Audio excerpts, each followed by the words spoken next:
Raheem Sterling, come out. Let's get it. Yeah,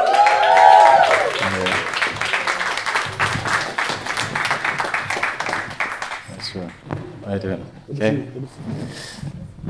First things first. Can you tell me a little bit about where you're from? Yeah, so I was born in Jamaica, um, came here at a young age, and grew up in North West London. Um, Originally, I was living in Wembley, and then for a long period of time, then an area called Church Road. So yeah, the North West area. That's where I'm from. And like, I'm always a fan of those stories of people that like make it from like, and I know you don't. Sometimes you don't want to glamorize where you're from, like how hard it was, but like, I think sometimes it's like, have you probably passed this stage in your life maybe, but like growing up, like, is it hard? Like, what was the neighborhood like? Because again, I'm from America, so like, I'm asking you these questions too, just like on some like background, because I don't like. I always think everywhere is dangerous as hell. Like, how was it like for real, for real? Yeah, so where I lived in Wembley, it wasn't too bad. Where I'm from in Wembley, there's surrounding areas like, as I say, Harlesden, St. Raphael's, Stonebridge, Church Road. These are all areas that are known for gang culture. So when I was living in Wembley, I felt like I was away from it a bit more. Like anything, you go to school, you meet new people, different influences that come around you. I always had a strong-minded mother, a mother that, had a massive input on my direction of where I was going. That was someone, it might sound like the wrong word when I say fair, but someone that I knew that I can't do wrong because I would disappoint her because of what she's installed in me. So I always took that into consideration when I was out and about, even if I did get up to trouble sometimes myself, but I always kept myself at a distance. So like, for example, I had a very good friend of mine, a kid called Hanad. And yeah, we were like very close friends, grew up in Wembley. Then I moved to his area, an area called St. Raphael's for a period of time. And I remember like, even though he was my best friend at the time, both played for the same team at the same time, he was from this area, so he was inviting me to places in the area with the wrong people around. And because he was my friend, just because he was my friend, I never went there. I just knew that's not what I wanted to do. So I think, as I said, with the influence of my mum, I always tried to make the right choices in those instances, whatever area I was in or whoever I was around. I do think at times it can be difficult, but as I said, I think in those areas you have to have your own direction that you're going and stick with that, and that's what I believed I'd done. Sometimes where you're from, obviously it makes us stronger, but it doesn't define me because I think certain people, we all have choices to make, And my mom, she's starting to watch all my interviews and stuff now because she's just like, boy, you better not say you grew up poor, Like she's like very big on like, hey, we might have lived in the hood, but middle class, like so. I do think when we step off our porch and we go to school with different people, we hang out in the neighborhood, we still kind of have a decision. We don't have to be what our friends are, you know what I'm saying? So, like, I'm from the Austin community in Chicago, which is on the west side, probably the third most dangerous neighborhood in Chicago. So it's really bad. I saw a lot of, horrible things coming up, but it's it doesn't define me, It just made me stronger and made me want to kind of just get out and just come back and put on. So I feel you on that. Yeah, and that's one of the reasons why I started my foundation, and is because of things like that, the experiences that I've been through. I understand the challenges that come with growing up in these areas. So it was important for me to have that part, with having that eye opener for the youth. I like to ask successful people, but have you ever had like success remorse? Like sometimes like as I continue to climb and travel the world, like I still have friends that's not in family. Like you ever been in a situation where it's just like, damn, I can't believe I made it here, but I feel a little guilty or something for the people that wasn't able to, something like that? That wasn't able to. yeah, like I don't know. That's something like I don't know what to actually call it, but it's just like sometimes I personally feel guilty for I said this before talking to others. Like I feel guilty, like my success, like damn man, like and maybe because I'm still like I drive past. I don't know what your day to day is besides but like I still drive past the places I grew up in very frequently, and I just be like, damn, I feel bad. That's the reason why I started mine. But You know. like I think maybe in a different wording then yeah. So I think we're pretty much talking about the same thing. I feel like, as you said, everyone has choices, Yeah. but then there's some people that um, probably don't even understand at the same time. I always say I don't believe careers start at like 18, 19 or 20. I don't believe that if you're going to be super successful, and it's not for everybody, but I believe that the younger you are and the more information you get, I think it's the better. It's not, you finish school and then now it's okay, like what do I do with myself? I think it's important, and what I'm trying to teach and incorporate in my kids is like looking at what they're good at, looking at what their interests are, and try to focus on that. And that's what my foundation is trying to do, is trying to help kids or young teenagers, envision themselves, what they envision themselves doing in the future. Yeah. And I'm trying not to talk too much about football. I feel like but like, how did you get into the sport? Like, how did you know you was good? Like, Yeah, so again, football is a thing that I would say definitely helps change the course of my direction. At a very young age, I lost my father, so that was difficult. I didn't understand certain things that was happening in my behavior. I was, in not in we call it a mainstream school here. I went to a behavioral school for periods of time. So a mentor that I met just asked me, like, what is it that I have interest in? What is it that I enjoy doing? What is it that makes me, smile and laugh? And, football is one of those things. I said I enjoy playing football in the playground. And, so be it, on his mentorship, that was something that he helped me to do. And I realized the value of that. So, yeah, that's what got me into it. being an American and how I view different sports and like football and like like one thing I find like very interesting, like just being like black. I didn't see too many black people, and again, I was a casual fan of like football, like over here. But is it like what am I trying to ask, bro? Like, is it like a thing where did you feel without getting into because I want to kind of talk about like just dealing with haters and just like naysayers or whatever though, but because of my daughter, right? So like she's in volleyball. Me and my lady, we are blessed to put her in a really great school. So she's usually playing around people that don't look like her. A lot of the tournaments and where she plays at, she's like the only black girl. And I don't. She acts like she don't care about that. But how like over here, like being like black, and like playing, did you face any like hardships or like was it like normal or like because again from being a casual fan of it, like watching it on TV, I'm like, oh, well, I don't see a lot of black people, and I just like I've always thought about that, and when I do see black people playing the sport, it's like they get picked on, and maybe I'm just like this is a casual.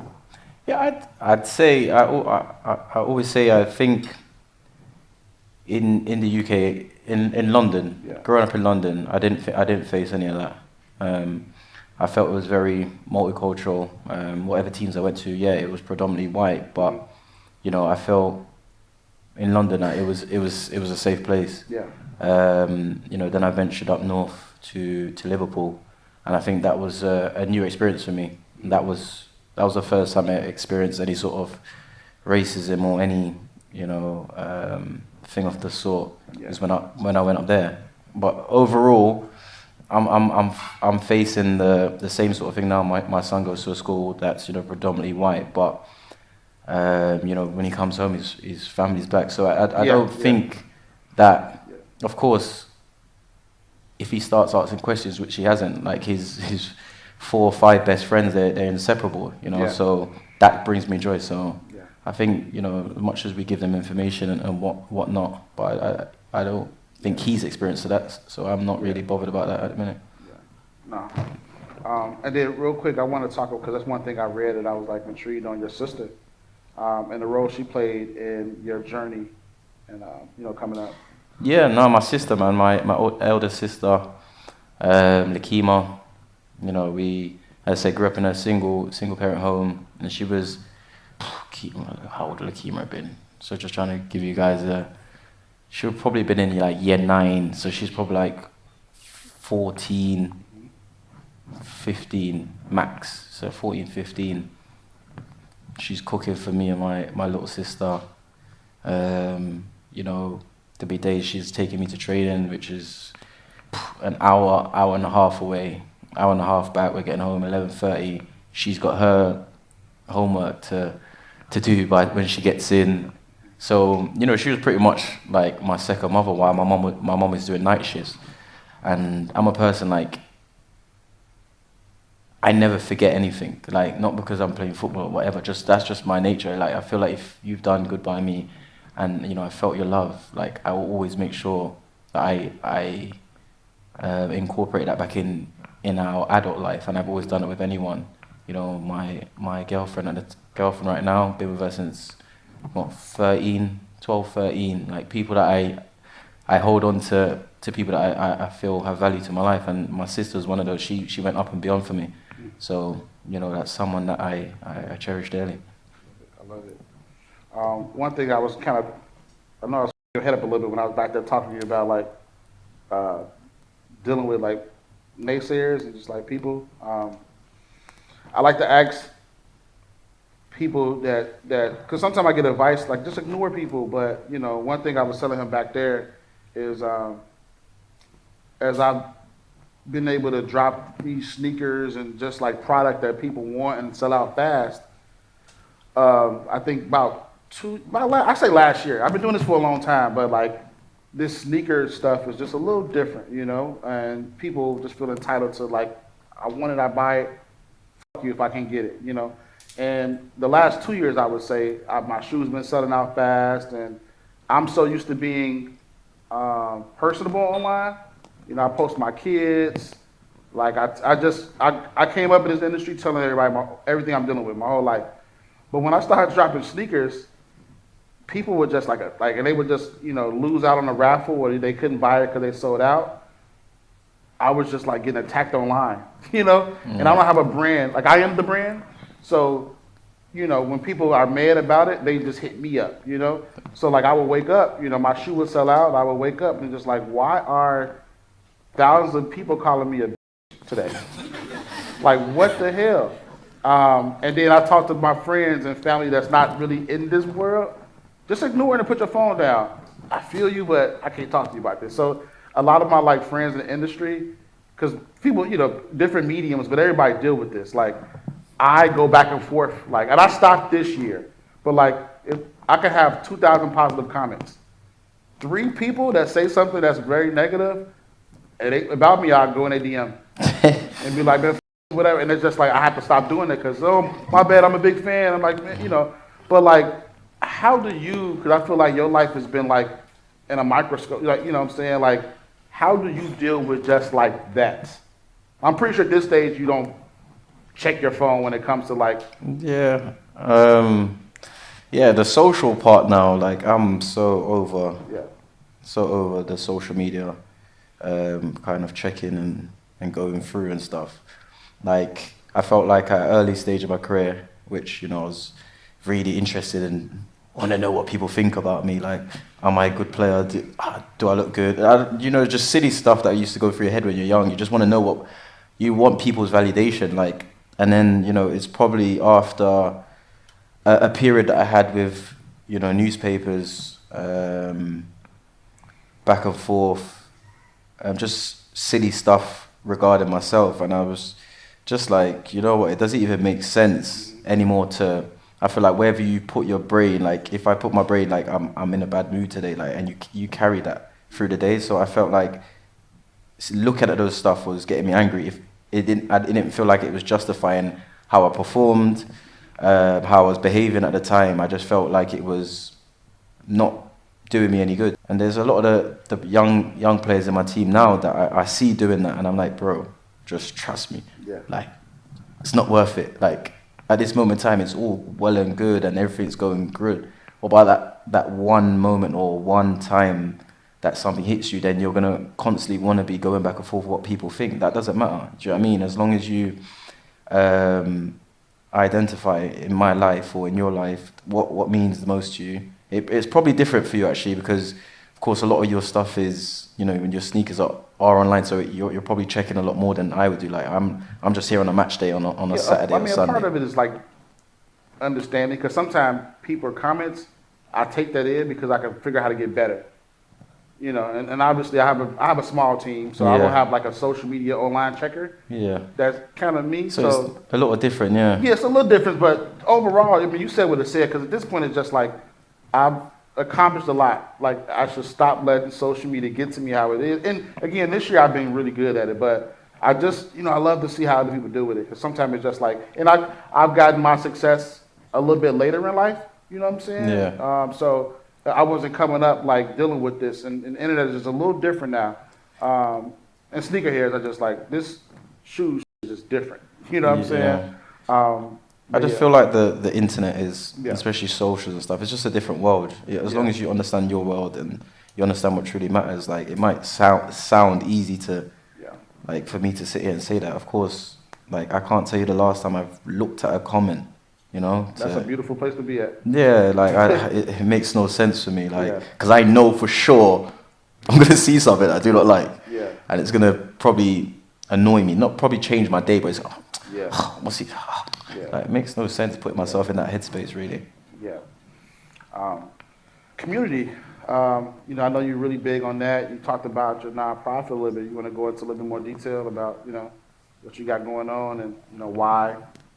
Yeah, as I said, with my foundation, like, I think I've mentioned it a few times. It's like, people's always asked me, like, what are you going to get into in terms of foundation? You need to do this, you need to do that, and a lot of the times throughout my career, it never made sense to me. Not saying that I didn't want to do a foundation, but I wanted to do something that, that I feel like I can have a helping hand. I can actually help in some sort of way, give some information, or see some positive come from it, that I can relate to, really. And that's why trying to help and develop our youth and our kids that I look at myself when I said in similar positions, not knowing exactly where they're going in life, going to school at the minute, they're going to finish school, and a lot of kids come to a point where they don't know what they're going to do. Or, like, I asked my little brother now, he's 15, like, I'm like what are you looking to do? He's like, I don't know. He's just going through. I think a lot of us were just going through, and I feel like it's good to kind of introduce things to people and make the youth understand, like, what's coming next, instead of it being a big shock. And that's all that we're trying to do, really, is open those sort of doors. Yeah, no, that's I launched my nonprofit about 2 years ago, and similar, I just wanted to me feeling guilty again, and just like I'm living in guilty. I gotta find a better word than that, because it's not guilt. It's just like, I deserve to be here. I worked hard, but I don't know. I just want kids to know that, like, it's especially so, like, in Chicago, everything is South Side. A lot of the rappers you can think of probably all from out south. A lot of, like, so in, like, the States, don't know if people know this, like, a lot of times, like, I tell this funny story. I was in Ghana in December, and just Ghanaian chick asked me what I was, and I was just like, I'm black. And she started laughing. Like, no, what are you? And I was like, I'm black. And she was like, nah, you don't know what you are. And wait, let me I'm trying to wait. She asked you, what are you? And you said you're black. Yeah, I mean, because I feel it's a different sense, and this is what I wasn't going to talk about, but I feel like, and my point to Chicago brings me back. Like I trace my ancestors back to the South, which is like Mississippi, Alabama. So when I travel and people ask me like, what am I? Sometimes I am embarrassed to say, hey man, I don't know. Like I'm not Jamaican, I'm not Ghanaian, I'm not Nigerian. I'm just black. You know what I'm Yeah, saying? And I don't know if that's like an American thing. You know, because I wish I could tell you where I'm from. yeah, But Chicago is like where I'm from is the West Side, but the South Side is a bit more historic. A lot of people migrated from the South to like the South Side of Chicago, and then the West Side of Chicago, which is where I'm from. So I started my now everything popping, all the cool restaurants, all the historic black neighborhoods. That was all South Side. So where I'm from is like so we don't have too much on the West Side. So my nonprofit is just like all about arts education, West Side. I'm all about West Side, West Side, West Side because we don't have shit out there. So yeah. no, but I think that's important, man. I think, I always ask myself, like, it's all well and good, like, you've became somewhat of a success, but then I'll say my guilt is like, how much people have I helped along the way? Yeah. How many of my friends have I, helped look and see life at a different view, And I feel like that's the one thing that football's blessed me with is what I believe that understanding of life is that's what I feel like it's truly blessed me with is that understanding. Mm-hmm. Yeah. So that's all I'm, with the foundation, that's all I'm trying to do is like I've come through in football and realized I was doing something at a time that I completely didn't understand, like every single day, every single day, every single day, every single day, developing a craft that, at one point, it's something that I was just doing in my garden. That's what I love. That's what I put all my time and energy in. And, it came and gave me back my rewards. So that's, as I say, when I'm with my kids now, and it's not putting any pressure on my kids or anything, it's understanding, the youth and understanding what their interests are and try to help them. What's the point of, if I'm not good at math, I'm just saying now, I'm getting a bit passionate. Yeah. If I'm not good at maths, what's the point of me spending 5 hours a day on maths? Yeah. If I'm great at painting, let me spend 5 hours a day painting. Yeah. And, you develop your craft and you reach to a point in your life where for the last 10 years you've been painting, you're going to be unreal. It's not going to be by coincidence. It's not going to be, by luck. You're going to be amazing. So I feel like that's the thing I'm trying to do in my household and with, any young individuals that I meet is try to help them or try to give them that information about focusing on their craft and what they love and what they really enjoy. I love it. And then one of the last things, I love hearing these stories of how people started working with certain brands and how did that come about. Like, I know you were probably you were heavily scouted, coming up. And I know it's probably a different system when you so young, working, playing football out here. Like, what made you sign with New Balance? If you could get into that as much as you can, Yeah, no. I'm pretty sure, was there other brands on the table that you could have signed with? Yeah, there was other brands definitely I could have signed with, but like anything from 15 when my journeys first started out, I always listen to people. And then I always look at their actions. So it's like having a conversation with you now. I'll listen to what you're saying to me, and then I'm waiting to see your actions and how you really value me. And that was definitely the thing that stood out for me the most about New Balance. With the manufacturer I was with before, and the other brands that were interested in me, is how I seen that they valued me, and then how they acted on it. I think that was incredible. And yeah, since then that's the reason why I came on board here. The vision were great, and it's seeing the brand grow is unbelievable. It's something amazing to see. Yeah, I think for me, I've had the opportunity to work with a lot of different partners, and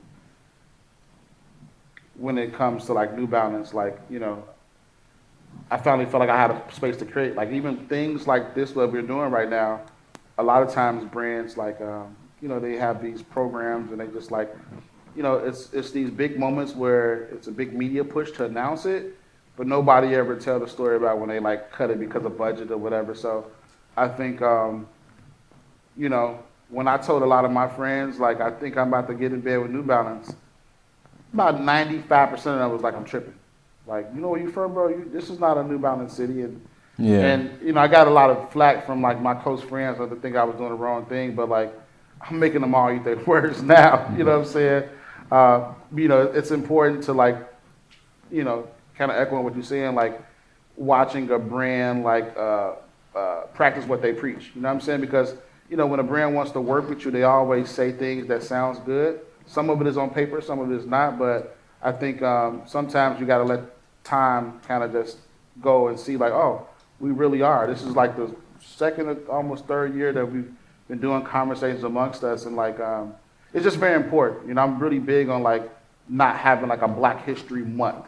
It's just something that just like lasts like forever, because these are like conversations. I try to have these intimate conversations with people that's like not about just like product and like sports and everything. So yeah, it's been a pleasure working with New Balance the past few years as I've been able to grow. And I'm very just proud. Like the more I like did my research and just like saw what type of person you are, I just feel like nobody knows how strong.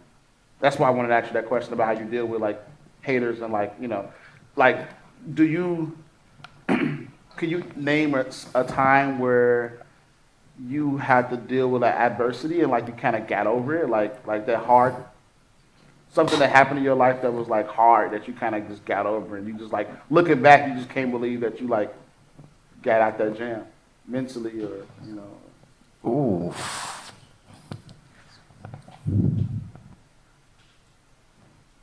I would say, like, yeah, speaking, to be fair, it's nice to speak, man. Yeah.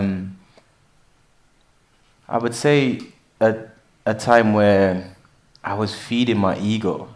Like, I was feeding my ego in terms of I was constantly chasing, chasing.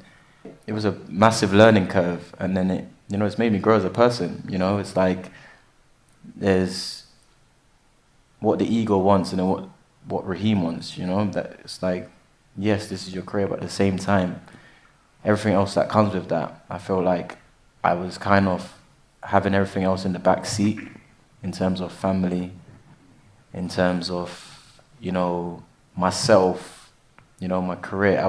Everything was just game Saturday.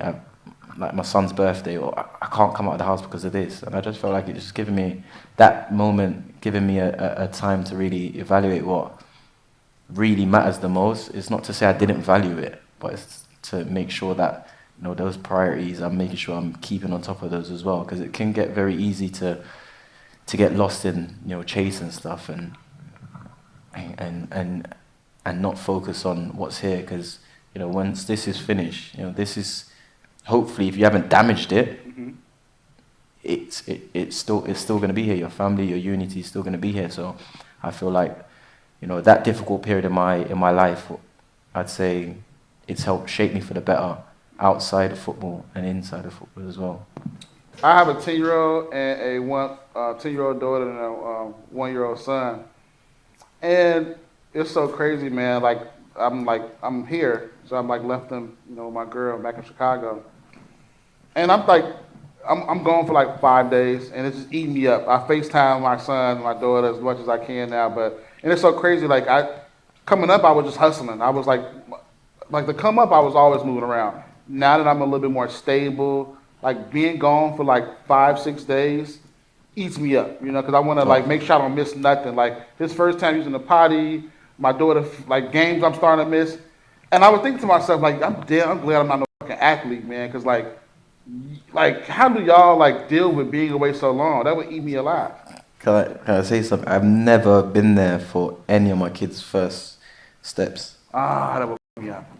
I've never seen what. I've always had a video sent to me in a hotel room, and yeah, it's part of like what comes with reaching a certain level. But at the same time, I think those key moments, as I said to you, that period of my life where I was feeding my ego and chasing. It was me taking it down a notch to understand that, you know, you need to make sure you're present. I think that's the most important thing, is being present in, and it might sound something that it's not, but it's just, how can I say it? It's making sure I understood what my happiness was. Like, football is my happiness, but all those little details that help me do that on a weekend, making sure I give them enough time and love and energy to be able to, you know, focus on my job and not just my job, if you kind of understand what I'm saying. There's been plenty of times I've been in hotels and that feeling, I know exactly what you mean, that you get to the fifth day a week and you're just, it is tough, but as I said, that's part and parcel of what we do, and you know Pretty what sure you got a nice home and all that. That's exactly. I try not to rub that stuff in my girl's face, because that's like gaslighting, I feel like that's called. But I think it just, you got to look at the good of it too, because like I just, funny you said, my son, his first steps, I was like somewhere, like at a meeting in like California or whatever, and I felt so bad, but it was, it comes with the territory, so. No, for sure. Yeah, it's been a pleasure talking to you. This is like very important, like for like my career, just like to be able to do this. I'm trying to get better at like talking publicly and just like ask questions without looking at my phone. So this flow very natural, But yeah, thank you so much. No, thank you for having me, man. Thank y'all. Thank you.